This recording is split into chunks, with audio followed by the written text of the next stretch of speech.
Part C. In this part of the test, you'll hear 2 different extracts. In each extract, you'll hear health professionals talking about aspects of their work.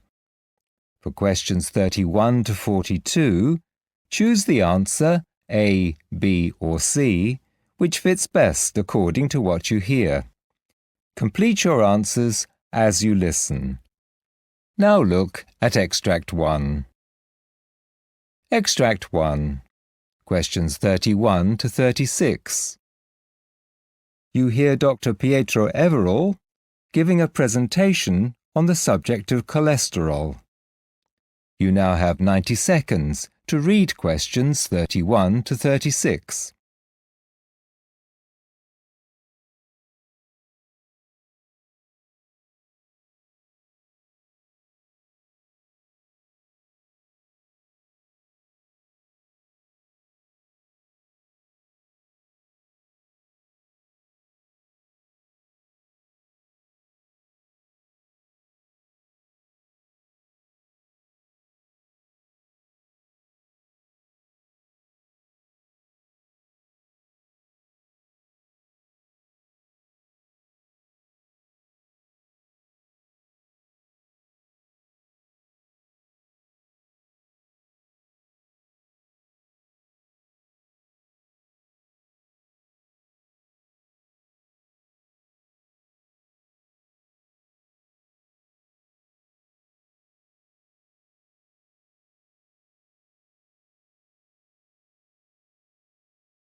My name's Pietro Everall, and my presentation is about cholesterol, and it's a fascinating, if rather complex, topic.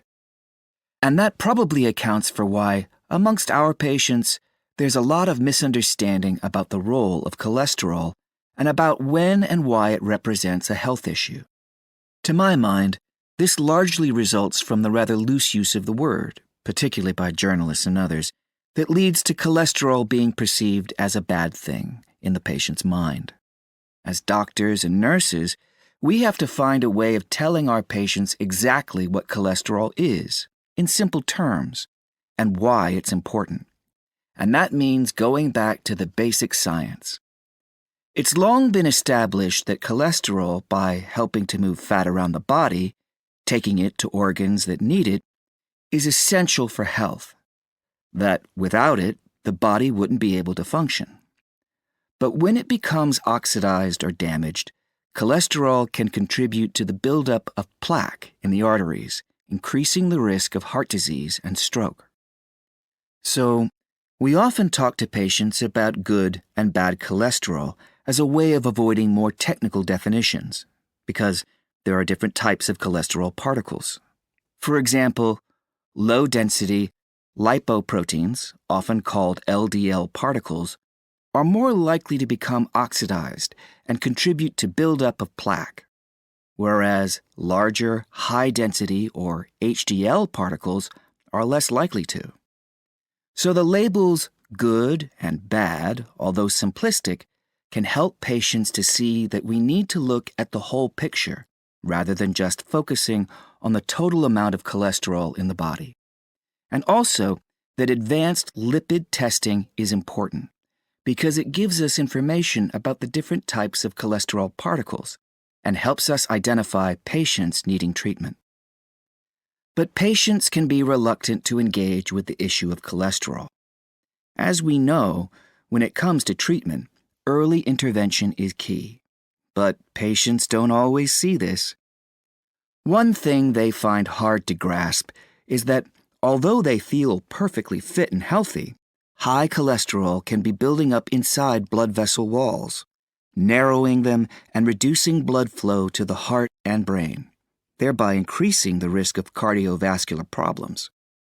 That's why it's imperative for those in high-risk groups, essentially men over 45 and women over 55, to have regular blood tests to measure not just the total amount of cholesterol in the blood, but also levels of HDL, LDL, and triglycerides, a fatty substance similar to bad cholesterol.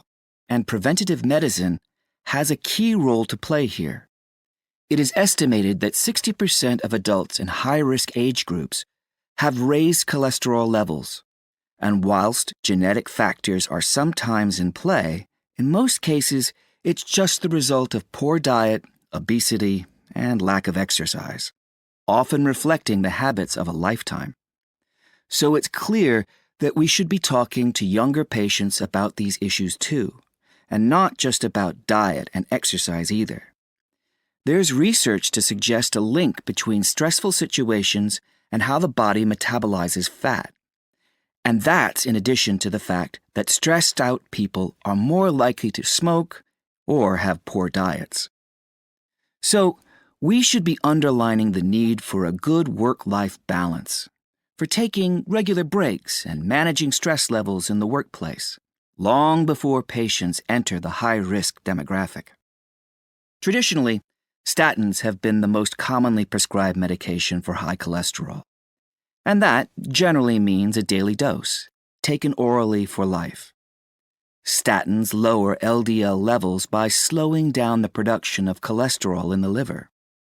But a new drug called inclisiran works in a different way, targeting a gene that produces the protein PCSK9 to encourage the liver to absorb more bad cholesterol from the blood and break it down.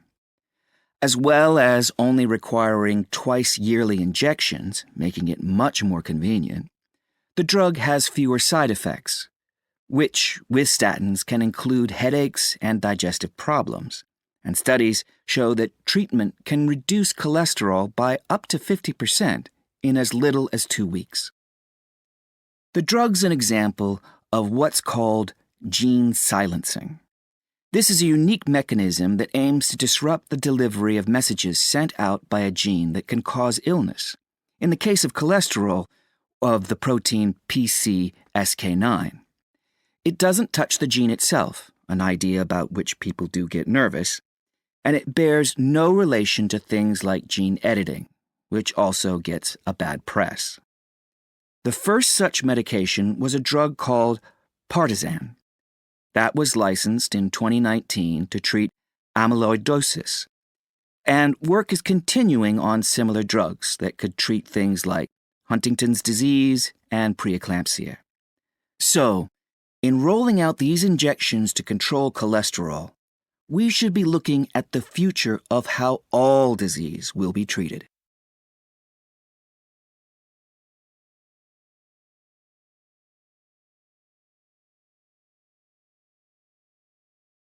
Now look at Extract 2. Extract 2, questions 37 to 42. You hear an interview with a nurse called Leanne Haydock, who's talking about the issues involved in caring for obese or plus-size patients. You now have 90 seconds to read questions 37 to 42.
Today I'm talking to Leanne Haydock, a nurse with a special interest in the care of obese or plus-size patients.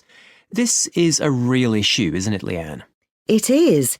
The number of people carrying extra weight's been on the increase for some time. Obesity now affects around 1 in 4 adults in many Western countries, and it's known to be associated with increased risk of health conditions including type 2 diabetes, heart disease and stroke.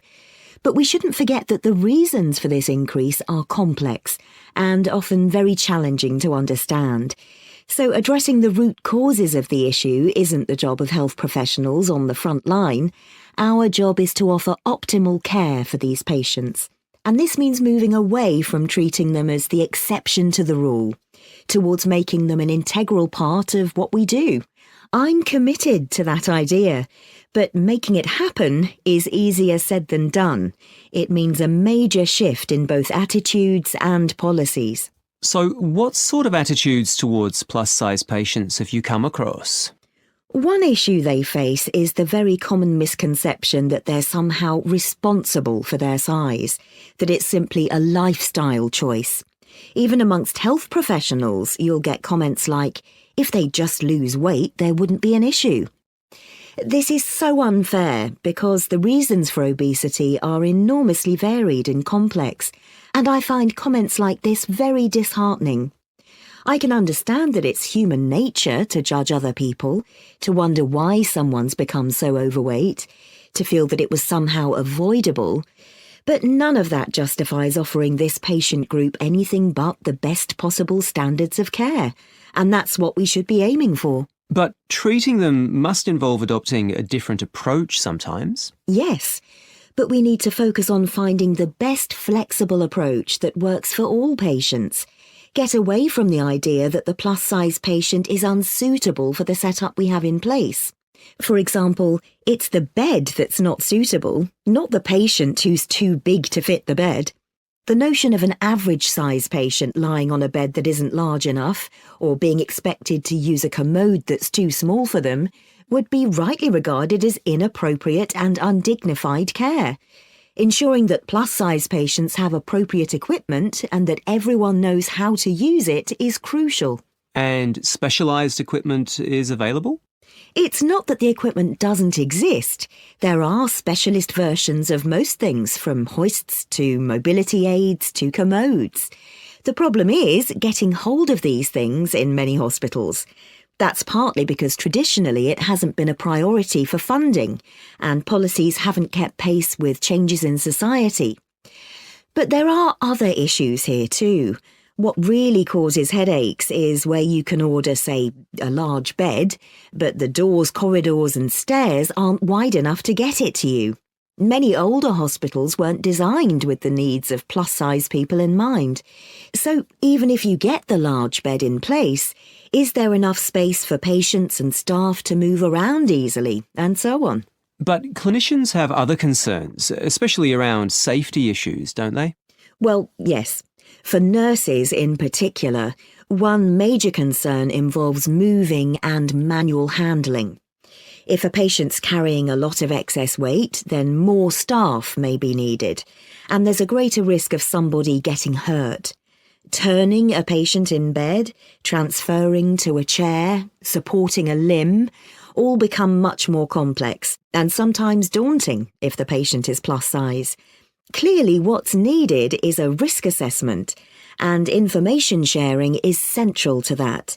Being able to map out the patient journey and anticipate needs helps us provide the best care. So, for a routine admission, nurses should know how the patient's going to arrive, where they're going to sit, etc., and not be suddenly confronted by someone whose needs can't be met. And what about the human dimension? Well, a key part of optimising care for these patients is avoiding assumptions about their capabilities.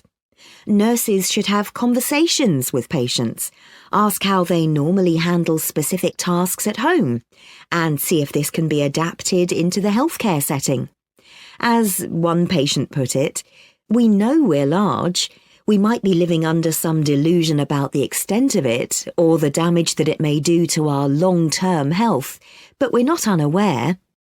So although the subject needs to be handled with sensitivity, tact and dignity, it's relevant to care that it happens.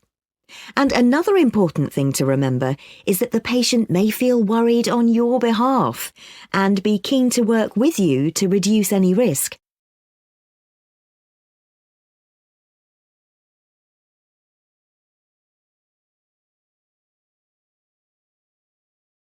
That is the end of Part C.